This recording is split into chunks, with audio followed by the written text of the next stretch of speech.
Hey folks, JD and Max here, and today we've come to the absolutely stunning Arnos Vale Cemetery in Bristol. Now, this is a very large cemetery. We'll get around and see as much of it as we possibly can. We might not be able to get around and see all of it, but we're going to damn well try. And I think, Max, you've got a lot of information for us on this, haven't you? I do. So the cemetery was first established in the 1800s, and it was built in a Greek necropolis style, because those Greeks really did know how to build a cemetery, that's for sure. It fell into disrepair eventually, and in the 1980s, the owner, who was a private owner at the time, he made the decision to sell the land and make it a housing development. But luckily for us and for everybody here, obviously he was going to relocate the bodies at the same time, but luckily for us he didn't do that, and the cemetery was placed under a compulsory purchase order. That was the one. So that was in 1987. We'll just move out of the way of the cars. 1987, it was subject to this compulsory purchase order, which meant that the cemetery could remain as it was.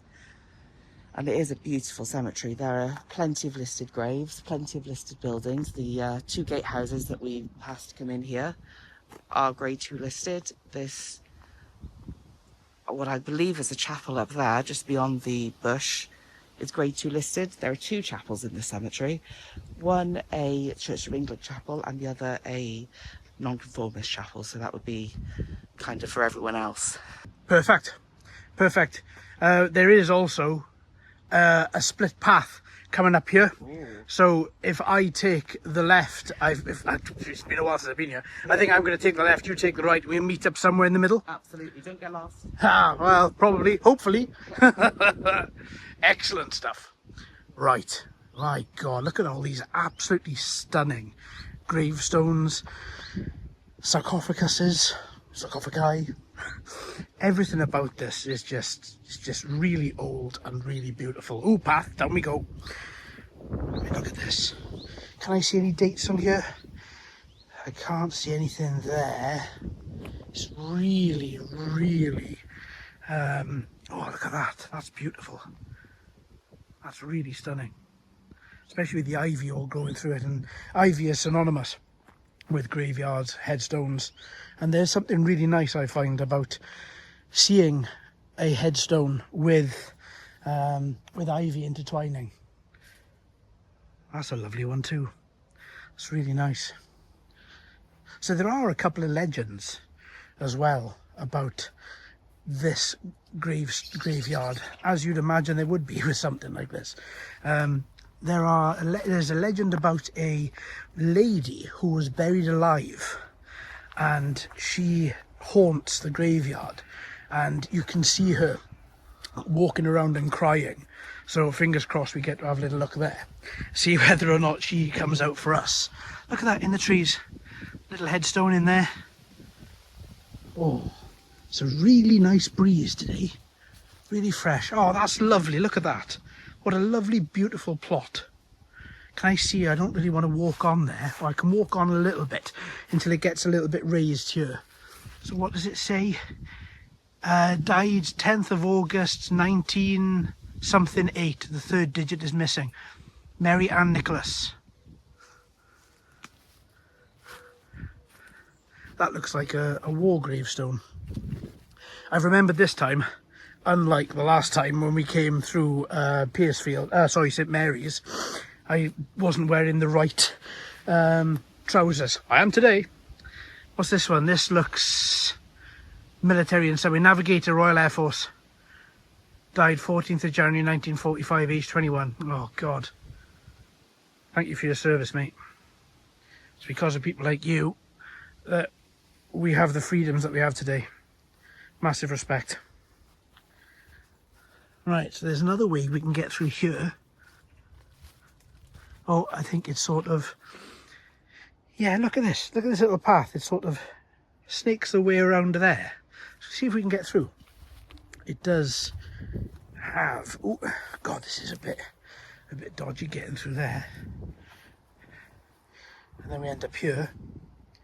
Thomas Cooksey, 1944, who fell asleep 22nd of March 1944. I've always loved that, the phrasing, who fell asleep.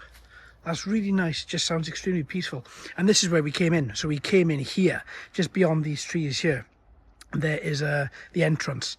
So we came in there. So I'm not going to go back that way. Instead, I'm going to go back the way that we came.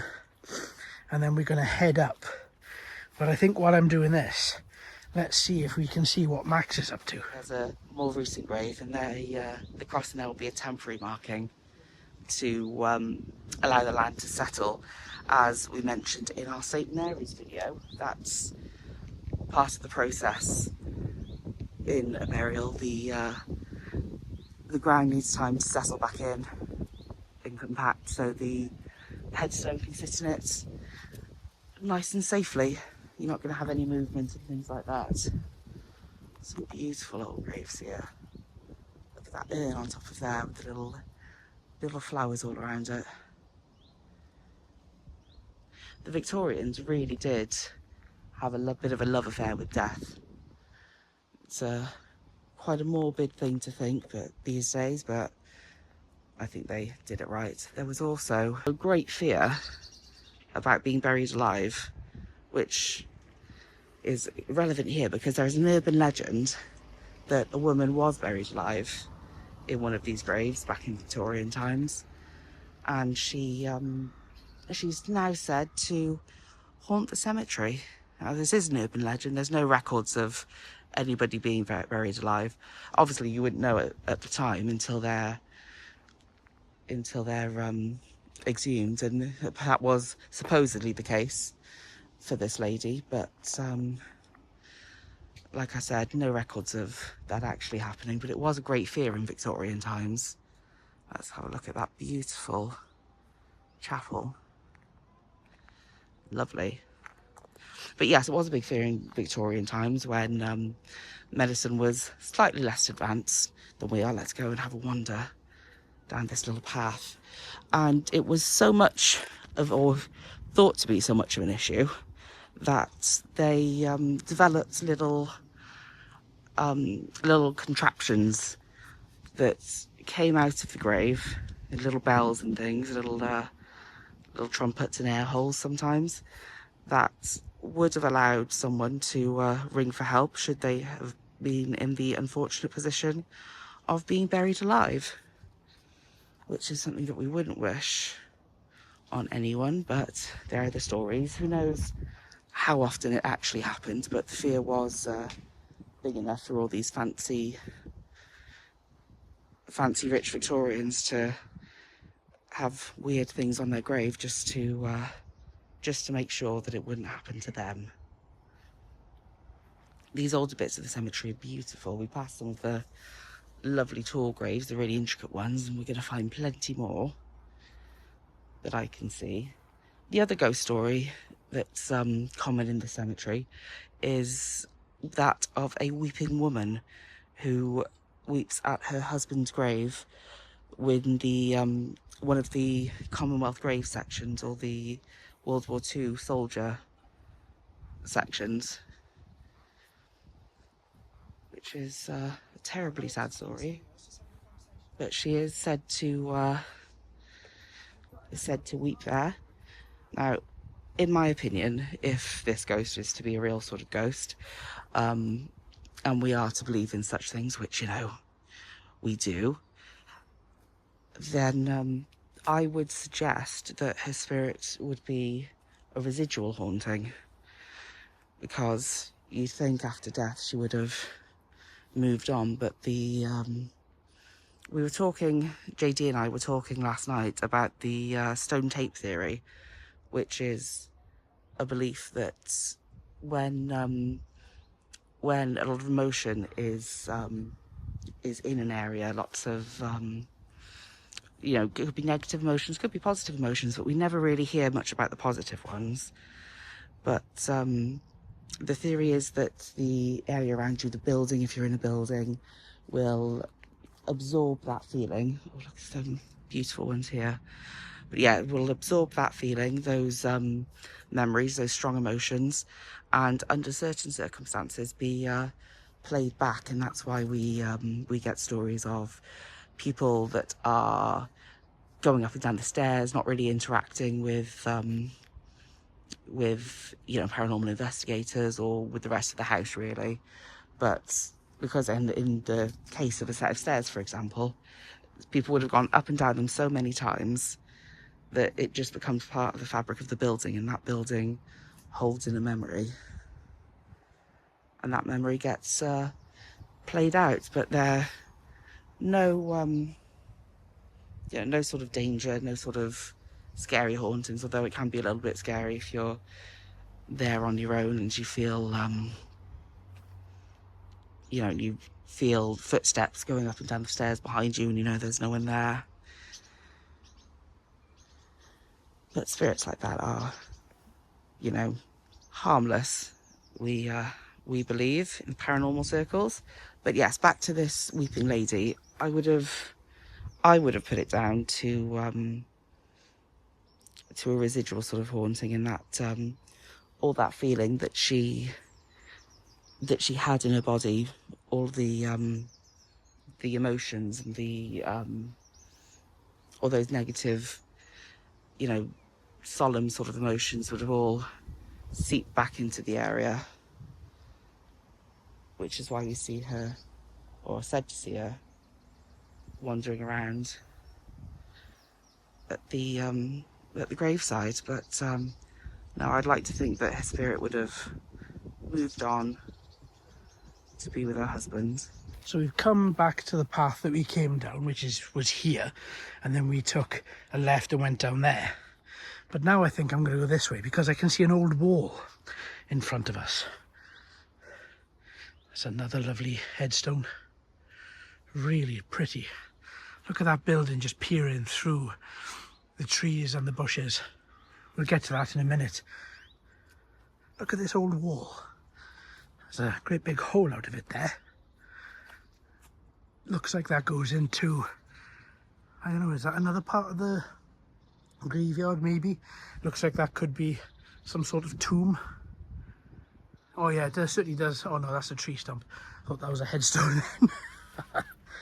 So as we keep on going, and I think as well there are graves inside all of this, because you can see what looks like to be one of the footers of a grave. Oh, here's one. I love the idea of being buried underneath a tree. That's incredible. Let's see what this says up here. William Lonsdale, 1794 to 1871. Fought at battles of Salamanca and Waterloo, leading geologist. Wow. That's a seriously old grave. Oh, look at this little path. Through we go. Through we go. Oh, something stung me on the leg. Right. Off we go this way. And I don't think I can get out there. I don't think I can. No, there's no path leading through. There is, however, look at that. Wow. This memorial is dedicated to all those who donated their bodies to medical science. Rest in peace. Because without those people, we wouldn't have the advances that we have today. I love that bramble. Look at that. Look how thick those branches are. Absolutely incredible. Oh, hello, Mr. Tree. There's a very heavy smell of garlic here as well.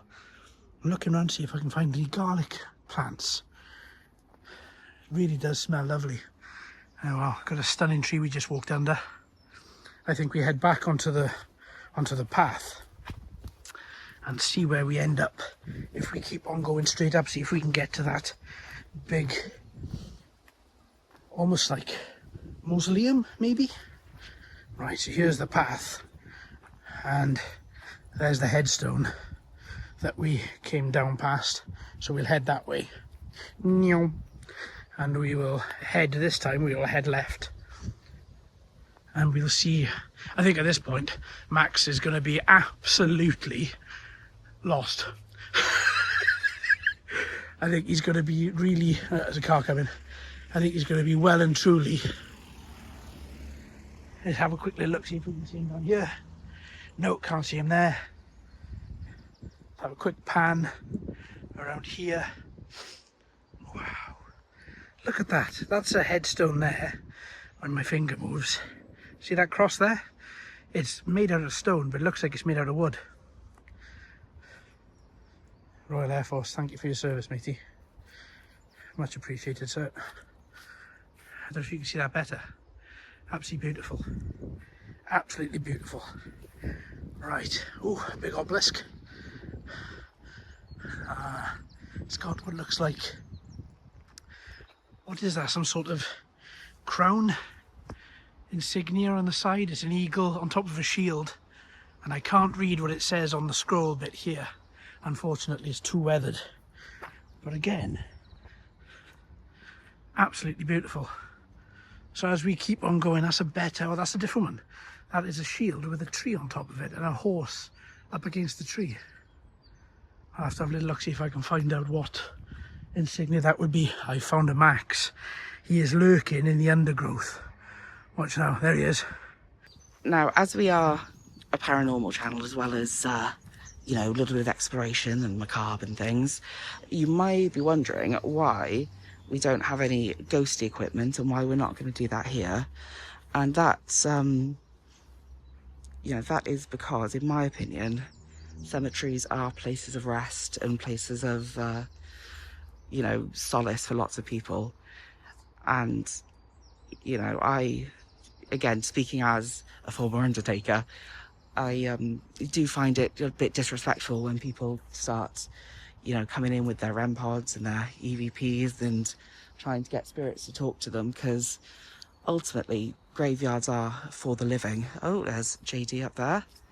He hasn't gone too far. But yeah, believe it or not, graveyards are certainly a place more for the living than the dead. It's, although the bodies rest here, you know, in my opinion, the soul, the spirit, whatever it is, moves on. Let's have a look at some of these very ornate headstones, graves, obelisks. Wow, look at that great big obelisk there. That's gigantic. Can I walk on this safely? Look at the old boot scraper. These were great, these were. You had them everywhere in the Victorian times for scraping your boots before you walked into inside. Thomas Proctor of Elmdale, Clifton, died, is it 64 years? I'm just reading this one here. I think it's 64 years. I can't really see, and I don't want to be travelling across there.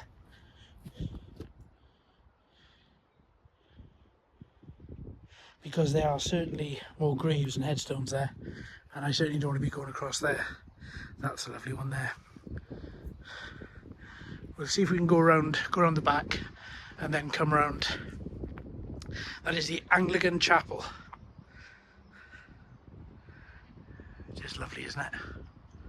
Look at that. Absolutely stunning. What an absolutely beautiful place this is. And I'm guessing that's the other chapel that Max was talking about. See there with the pillars? We'll have a little look and go back through there, unless Max is going to cover it in his video, in which case we can flip to him. So it doesn't look as if there's any graves here. There's a couple there and a couple there, but this does look clear. So I'm going to take a walk here. It looks like as well the grass has been compacted, so people have been walking across here, and there's a definite ending to the graves and to the headstones. So I don't think I'm going to be trampling on anything. I'm going to keep a weather eye anyway, because I think it's the most disrespectful thing I think you can do is to walk on somebody's grave. Look at that. That's missing the head bit there. Oh, what's in there? Look at that. Unfortunately, oh, it's got a grating on it anyway. IHS. Again, a bit missing. That's lovely. I really like that. It's got a real Gothic feel to it. Let's have a quick little look up at this Anglican Chapel. Look at those pillars.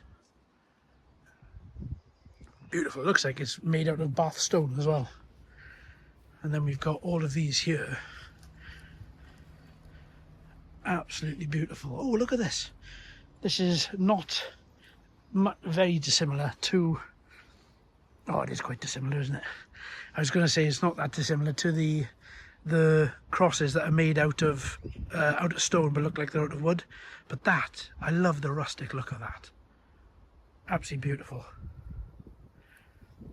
Died 16th of April 1871. Oh no, sorry, died 1931. Born 1871.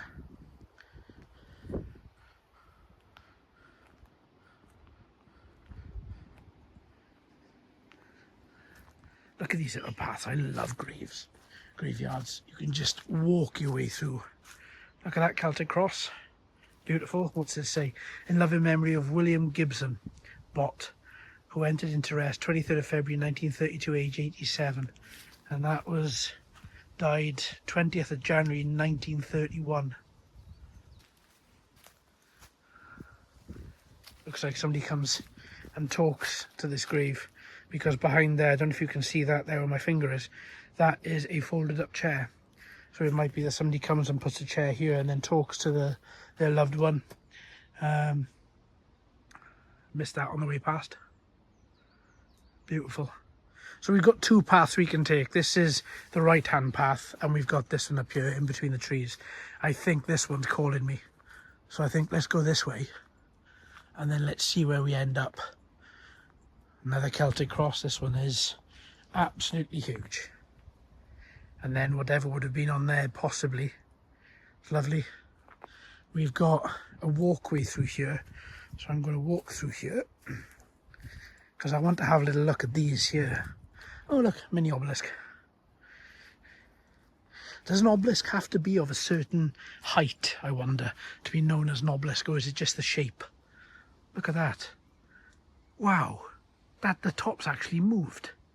I really hope somebody hasn't damaged that.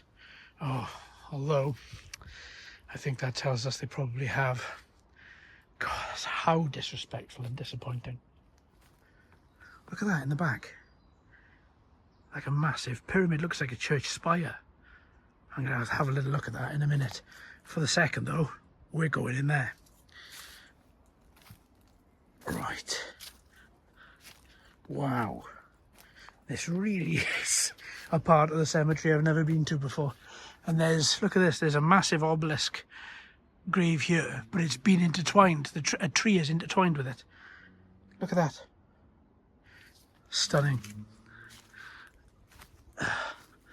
And then in amongst the trees, you find some, looks like a sarcophagus style grave there. And then this one right here next to the path. Oh, hello camera. This one right here next to the path looks extremely old. William Alfred Carter. Oh, not as old as I thought. Died 1959. So that's the path that I've just come down. So if I just turn around, we've got that path to go through as well. Oh. In amongst the trees, there's a couple of little graves in there, look. And a lot of this, you can't, it looks like you might be able to get through a path there. But of course, the undergrowth grows up so fast, especially with the weather we've had, where it's been hot, cold, raining, and then beautiful sun. Everything just shoots up. See if we can find Max looking through the trees. Nothing? No, he's not behind us, is he? No, he's not behind us. Okay, good. Oh, wow, look at those. I'm talking about that one there in particular, really. See if I can get up to there, because that looks like a really interesting row of headstones and graves.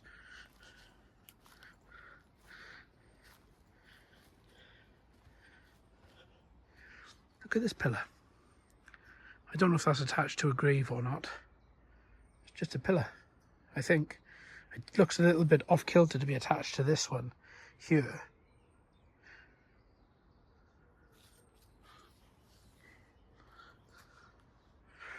Wow.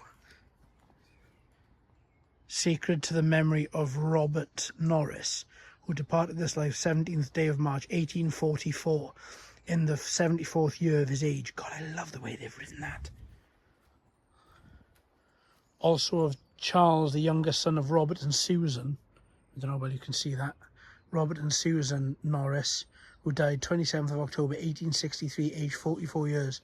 Only a couple of years older than me. And then through we go. We still got a little bit more of this path to walk through. Oh, look at that. So got looks like a wrought iron or cast fence there. Looks like there's a big headstone sort of here. I'm going to see if we can get onto that path. So let's keep on walking round, and then I'll see then if I can take a left and go through. Oh, somebody trying to come out there maybe? Maybe it's a badger den. Maybe it's a set. Could be foxes. I mean, I know for a fact this graveyard is absolutely, a cemetery, is absolutely riddled with wildlife in the best possible way. It's absolutely stunning here. If you've never been to Arnos Vale, I cannot, you have to come to just see the sheer size and scale of it, as well as the beauty of it. I hope that comes across in this video. There we go. There's looks like the other church we were talking about when we were standing all the way up there. Let's keep on walking through. There's a lovely Celtic cross there covered in ivy. Yeah, ivy. And the distant call of the crow. Oh, now you see we could go off. We're at a bit of a crossroads here. We could wander down there, or we could wander down this little path. But since you're coming with me and you don't have the choice, we're going to have a wander through this old part. I don't want to spend much time filming the newer sort of graves and things, because obviously there are people there paying their respects, and these new kind of graves, the memories are all very fresh, and I think it's not right that we come along with our camera and say, oh, look at this person who's just passed away, and it's someone's mother, someone's grandmother, someone's father. That's not what we want to do here. We want to explore these beautiful old memories that people may have forgotten about, like here, in the memory of Louisa James, who departed this life at Clifton, December 5th, 1884, died 61 years. There we go, and we can just see how nature has started to take this part, this part back over. I remember when I was in funeral care, we'd ask people if there were particular places when they were buying a grave to go into, which lots of people do during their life, which is quite a reasonable thing to do, I would say, if you're planning on being buried, because burial costs are much higher than people think. Look at all these covered in ivy. It's a big tall monolith there. But yeah, the price of graves these days, it's a funny thing to say, but I remember hearing that in places where land does come at a premium, places like London. I think London was the example in this story, but a grave plot would cost 24 grand, which is certainly an awful lot. But it is. I'll just come this way because there are some people coming up here and we don't want to disturb them. But yeah, when you think of it as your final resting place, that's maybe that seems like not much to spare. It's definitely an investment, isn't it? Let's have a look down here. There are some beautiful old graves here. Oh, you can see. I don't know if you can see among here between all these vines, but there are stones, there are borders, curbstones. Let's see there. Can we just see her? Let's zoom in, see if we can see that anymore. The memory of Emily Ilia Fanny, widow of Ireland Reich, who died in September 28th, 1948. There we go, lovely little Celtic cross there. There's so much symbolisms in memorial stones, and I'm not one with a vast knowledge off the top of my hand with that. But they are beautiful. Look at this, Captain John Couch. You can see there the base going up to the monolith with the little wreath on the top. Let's have a look at Captain John. Many years licensed victualler of the city. I don't know what that means. Who departed this life February 10th at the age 44. That's not very old, is it? Home at last, thy labour done. That's nice. And who's on the other side? Of the children as well. Died age 24, that's sad. And age 27, safe with Jesus. Oh, just a few days apart, April 17th, 1923, Wilfred died, and June 3rd, 1923, that Marjorie died as well, age 27. No, outlive their mother, Prudence. The beloved mother of the above names. Died August 1936, maybe that says, I'm not sure. But next to it, it's amazing how some of these ones, you can see all the inscriptions, but this one next to it has just been completely taken over by the vines. Let's see what this next one says. In memory of Mary Beanie, who departed this life on the 5th of February, 1879, aged 50, not very old. The beloved wife of James George Beanie, lots of letters after that name, a senior surgeon to the Melbourne Hospital in Victoria, Australia. She was his life, the ocean to the river of his thoughts. Oh, death has terminated all. That's sad.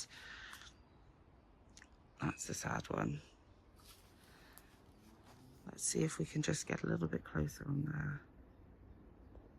Oh, pause to read that if my grating voice is too much for you, and I don't blame you for that at all. What have we got here? Mary Alexander. Here we go. Widow of James Alexander, daughter of John, and Mara Elliot, his wife. Born in March 18th, 1793, died August 18th, 1870. Thou wilt keep him in perfect peace, whose mind is stayed on thee, because he cheweth in thee. One thing I did notice, my time in funeral care, is often people would pass away on similar dates that they were born, or not very far from them. So we saw there Mary's headstone there read that she passed away on the 18th and was also born on the 18th, and it is something that happens fairly frequently. You'll see different months but similar dates, or sometimes the same month but a different sort of date of death. There's another monolith there. We can just see through the holly here. It was a strange one, but I suppose you've only got 12 months in a year, haven't you? So you've got a 1 in 12 chance. Oh, look at that. That's a lovely stone with the bird. You can see the one next to it has a little strap around it, and that's probably to support it. They might have some damage to that stone. No, like I said before, lots of these graves will be grade 2 listed. This could be one of them, actually. Jane Anne. As we can see, we'll start at the bottom and we'll go all the way up.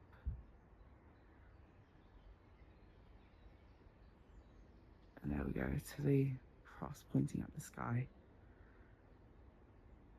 And again, this one looks like it's been cleared recently. We've got Jane Anne, eldest daughter of Samuel Proctor. The Esquire of West Monkton, Somerset, and the beloved wife of Christopher J. King of this city, died 13th of November, 1876, aged 63 years. She stretched out her hand to the poor. What does that say? Poor, yea. She reached forth her hand to the needy. Oh, that's lovely. Now we can see below Samuel James King, who is the beloved, I can't quite get that close to see, beloved husband of Matilda King. You can just see these other ones are completely lost to the ivy. This is another beautiful one. Walter Gardner of East Street, Bedminster. Look at that beautiful one. And on the other side, loving memory of Harriet Shern of Coronation Road, Bedminster, who died 25th of February 1891 at age 90 years old. That's a fantastic age, especially for the 1800s. So there's the Underwood Trail, or the Underwood Centre Discovery Trail, and Combe Bottom up there. We're going to go this way because I love the look of some of these gravestones and headstones as we're walking down on the lower path, and I really just have to see what they are. Sacred to the memory of Minnie, daughter of, I'm reading this one here, daughter of Robert and Frances Southcott, who died December the 1st, 1865. 4 years, 5 months. Oh God. It's devastating, isn't it? Devastating. There we go.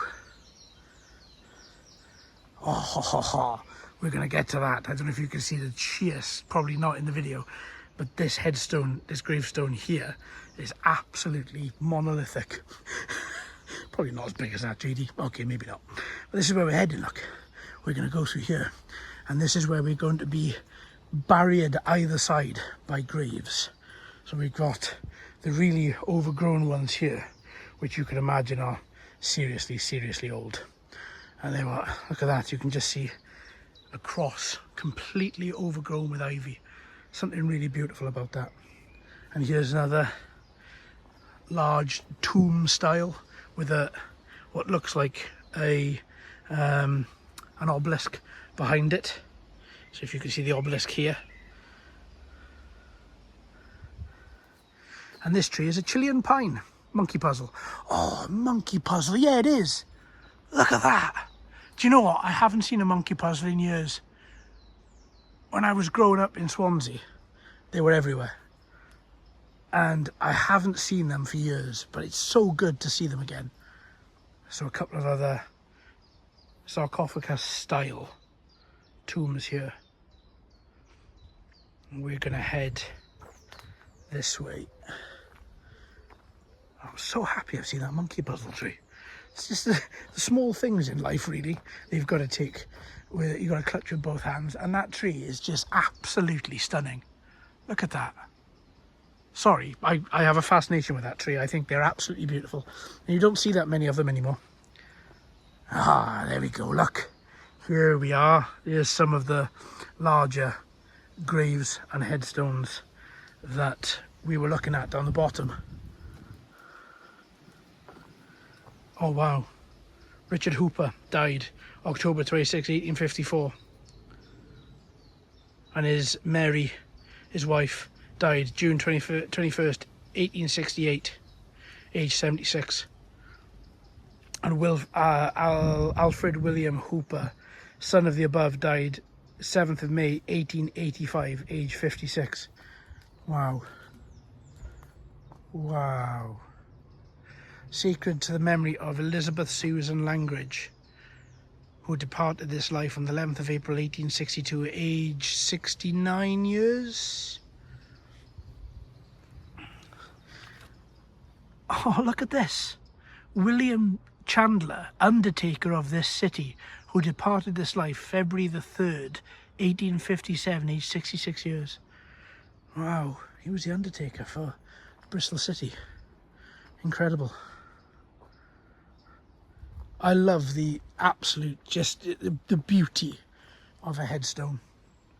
They are so, so, so pretty. Wow, look at this. Resting beneath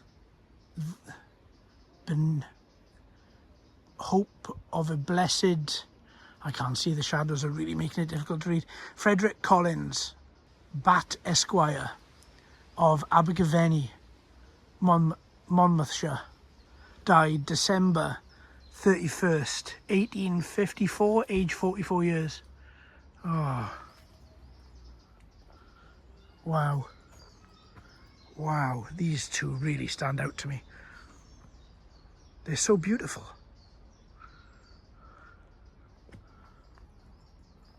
Oh, this is one I wanted to have a look at from the other end. Look at the beauty of the middle one. Look at that. Absolutely stunning. I wish I could read the inscription on the side of the graves here, but I just can't. They're just so badly eroded from weather and everything else over the years. I can guarantee that they are going to be old. But wow, what an absolutely stunning headstone that was. And here's the big, what looks like a big obelisk here again. And here's what looks like, wow. That is, I hope that's happened naturally. I mean, I can't see, it looks like it is split in half. This bit here and that bit there, these two. But I can't see any knocks on the top there, so maybe it's just, I mean, that stone is so thick. Maybe there was a fault in the stone, perhaps. Here's another gigantic obelisk. It's got a tree growing out the top of it. Absolutely amazing. Oh, another little den in there perhaps. Badger, fox. And then as we go across here, that's the gigantic obelisk there with a tree growing out at the top of it. And it says, I don't know what this means. C number, is it cemetery number 272? You can just see some little Bristol, tily Bristol.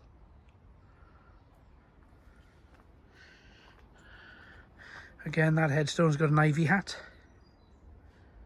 It's really, really lovely. Here's the big one that I wanted to see just coming up here into view.